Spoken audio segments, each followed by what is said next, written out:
기독교 윤리 22번째 강의가 되겠습니다. 이번 영상은 보강을 위해 제작한 영상이 되겠습니다. 이번 영상에서 우리가 다루고자 하는 것은 크게 이제 두 가지인데요. 하나는 생명의 기독교적 영성이라고 하는 것이 무엇인지 우리가 살펴보도록 그렇게 하겠고요.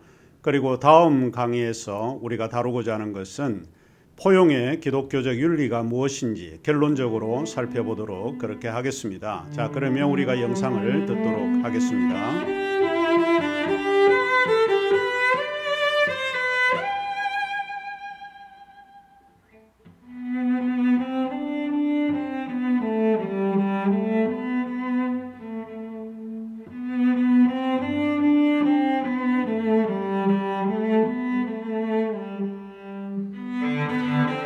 자, 제가 이제 이번 학기의 마지막으로 결론적으로 여러분에게 말씀을 드리는 것은 두 가지입니다. 하나는 생명의 윤리적 영성에 관한 것이고 또 하나는 포용의 기독교적 윤리입니다. 이 두 가지를 말씀을 드리려고 하는데 이 두 가지에 대한 생각은 강의하는 사람의 생각임을 먼저 밝혀드리고 시작하는 것이 좋을 것 같고요. 기독교 윤리를 전체적인 그런 윤곽으로 여러분에게 좀 제시해 주려고 하는 그런 생각을 가지고 결론적인 부분을 말씀을 드립니다. 자, 먼저 생명의 윤리적 영성을 살펴보도록 하겠습니다. 생명과 연관된 윤리를 저는 생명의 윤리적 영성으로 표현을 해봤습니다. 생명의 윤리적 영성이라고 하는 게 뭐냐? 몇 가지를 통해서 여러분에게 그 특징을 말씀드리도록 하겠습니다. 자, 그러면 생명의 영성에 대해서 살펴보겠습니다. 제가 이제 생각을 하고 있는 것은 이 생명의 윤리적 영성입니다. 우리가 회복을 해야 되는 이런 영성은 이런 생명에 대한 윤리적인 영성, 이런 것이 좀 필요하지 않을까 싶습니다. 이 결론적으로 본 강의를 하고 있는 저의 개인적인 생각을 여러분에게 좀 간단하게 좀 설명을 해드리고 이번 강의를 마칠까 합니다. 첫 번째로 생명의 윤리적 영성이라고 하는 것은 하나님의 창조적 질서를 받아들이는 영성입니다. 우리가 십계명을 이제 보게 되면 이런 문제를 조금 잘 알 수 있는데 살인하지 말라라고 하는 것은 제6계명에 대한 의무입니다. 그래서 우리는 사람을 함부로 죽이는 일에 우리 자신이 생각을 하면 안 된다라고 하는 것이고요. 둘째로 하나님의 형상으로 지음을 받은 존재에 대한 의무가 있습니다. 우리는 하나님의 형상으로 지음을 받은 존재이기 때문에 내가 하나님의 형상으로 지음을 받았기 때문에 나도 하나님에 의해서 소중한 존재입니다. 그러나 반대로 나 외에 다른 사람도 하나님의 형상으로 지음을 받았기 때문에 그 사람들도 굉장히 소중합니다. 우리가 사람을 소중하게 여기면 그 사람에게 함부로 대하지 않습니다. 해를 입힐 수가 없다라고 보는 것이죠. 왜냐하면 내 이웃, 내 타자도 하나님의 형상으로 지음을 받은 존재라고 하는 것을 우리가 받아들여야 합니다. 셋째로 우리는 세상을 하나님이 사랑하시는 그런 의도로 받아들여야 한다는 의무를 가지고 있습니다. 세상을 사랑하시는 하나님의 의도가 우리에게 분명히 나타나 있습니다.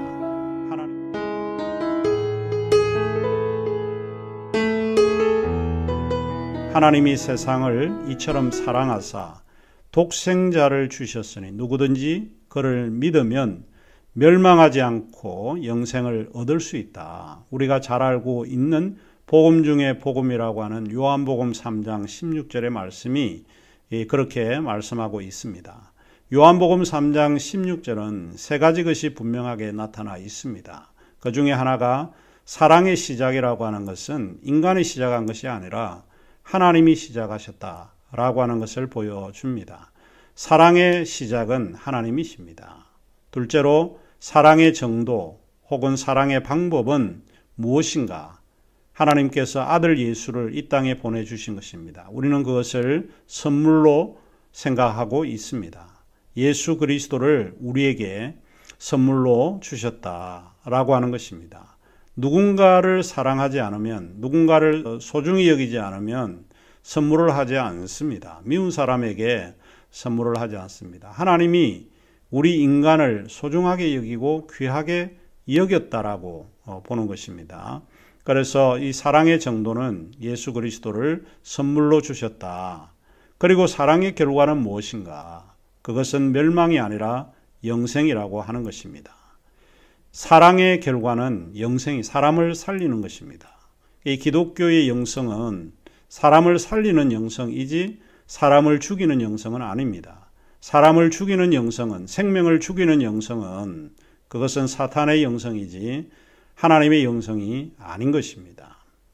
인간의 의무란, 인간이면 누구나 그렇게 하도록 구속되어 있는 행위를 보통 이야기를 하고 있습니다. 그런데 무엇인가를 보편적으로 구속할 수 있는 것을 법칙이라고 이야기를 하고 있기 때문에 인간의 행위에는 의향 또는 의지를 보편적으로 강제하는 것을 실천 법칙이라고 할 수 있습니다.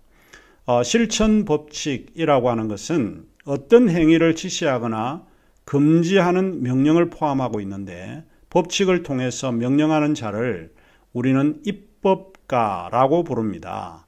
레지슬레이터라고 하는 입법가라고 부르는데 임마누엘 칸트가 이러한 사상에 상당히 좋은 점을 우리에게 지적해 주고 있습니다.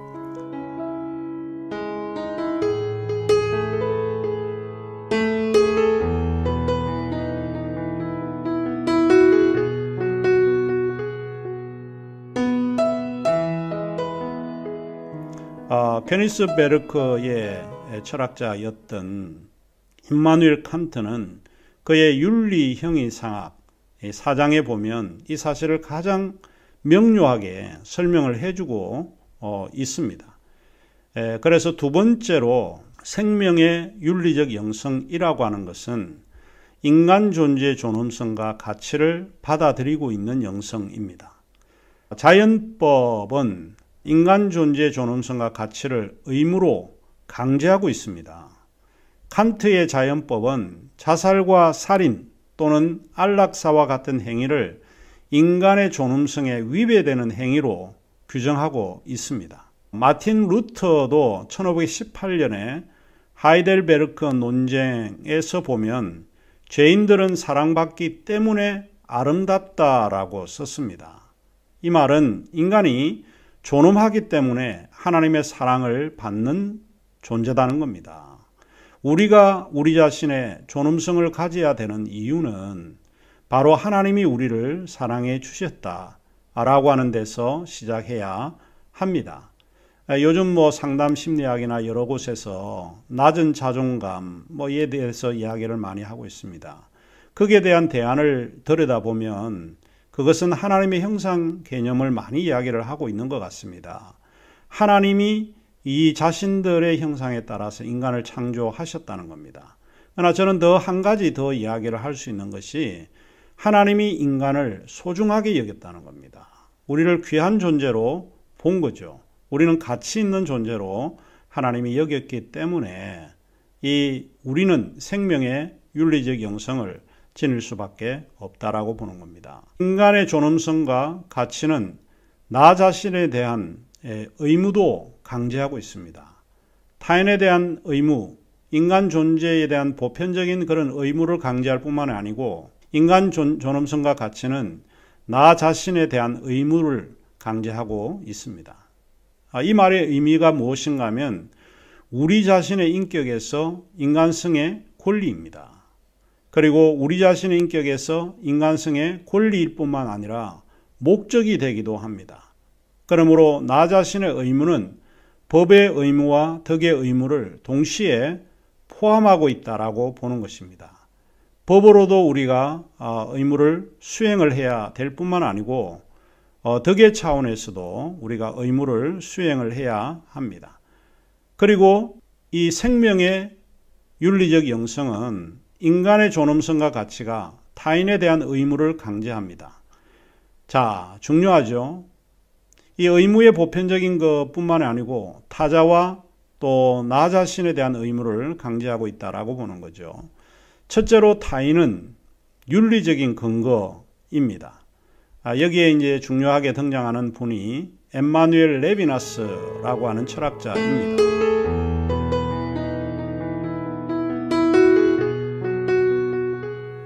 수업 중에 엠마누엘 레비나스를 많이 이야기하는데, 레비나스의 철학은 타자 철학입니다. 사물의 모든 관점은 내 중심에서 바라보는 것이 아니고 타자 중심에서 바라봐야 된답니까? 그러니까 타인을 중심으로 세계가 돌아가도록 보여주는 것을 이야기를 합니다. 이기적인 사람들은 내 중심에서 세계가 돌아가기를 바라고 있는 것이고, 타자 중심의 이런 사상은 타자 중심으로 세계가 돌아가게 보아야 한다라고 하는 이야기입니다. 레비나스는 이웃에 대한 사랑은 규정적이지 않고 또 규범적인 것을 요구하지도 않습니다. 우리가 이웃에 대한 사랑은 이렇게 해야 된다, 저렇게 해야 된다, 어떤 일정한 규정을 이야기해 놓고 있지 않습니다. 규정적이거나 규범적인 것은 어쩌면 사랑이 아닐 수 있습니다. 이웃에 대한 사랑은 자기 중심에 대한 저항입니다. 이웃에 대한 사랑은 자기 중심의 저항적이라고 볼 수 있습니다. 이웃에 대한 사랑은 나와 똑같은 방식을 요구하지 않습니다. 사랑은 타인을 나로 내 사유와 내 소유로 환원할 수 없는 것이라고 엠마누엘 레비나스가 주장을 합니다. 이 타인을 나로 내 사유와 내 소유로 환원할 수 없다. 이게 굉장히 아주 의미 있는 이야기 아닌가요?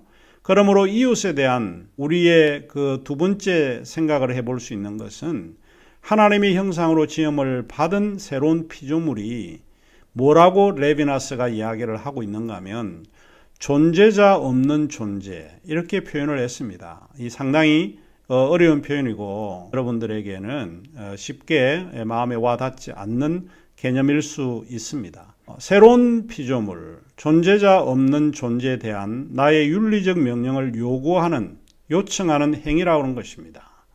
기독교 유실론의 하나님은 우리에게 윤리적 명령을 내리시는 존재자입니다. 내가 거룩하니 너희도 거룩할지니라. 절대 타자로서의 하나님이 그의 피조물에게 윤리적인 명령을 부여한 것은 나의 존재가 타자를 자신의 세계로 끌어들이지 말라는 뜻입니다. 윤리의 가장 중요한 점은 타인을 타인으로 인정하는 데 있습니다.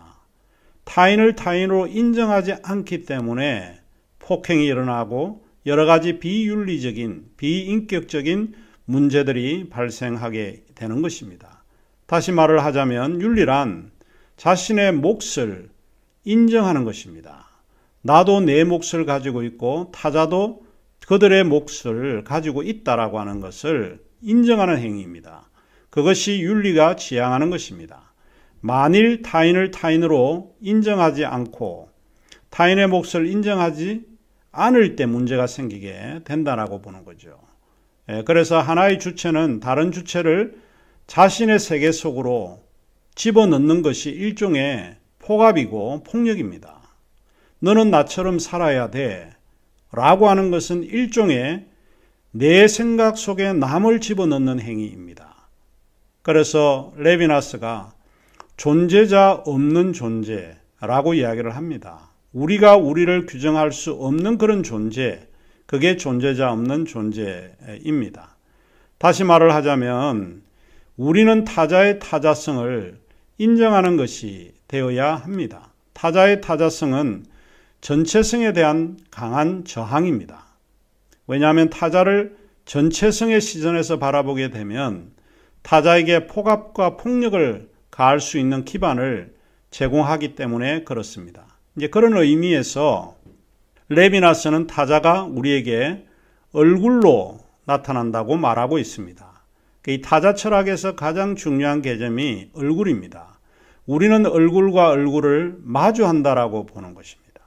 하나의 사람은 타자를 내 중심에서 생각하지도 소유하지도 않는, 그것이 진정 타인을 사랑하고 타인을 도와주는 윤리적인 행위다라고 보는 것입니다. 자, 이제 그러면 두 번째로 생명의 윤리적 영성이라고 하는 두 번째 의미는 뭔가? 그것은 타인은 황금률의 근거입니다.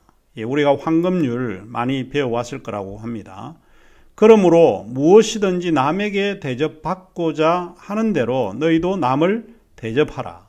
우리 마태복음 7장 12절에 이 구절을 알고 있고 잘 기억하고 있습니다.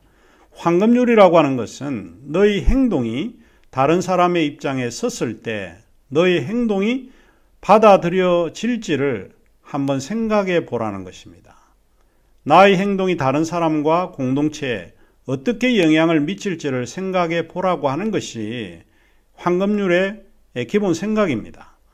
아퀴나스가 강조하고 있는 자연법, 내추럴 로라고 하는 것은 기독교의 황금률과 같은 것입니다.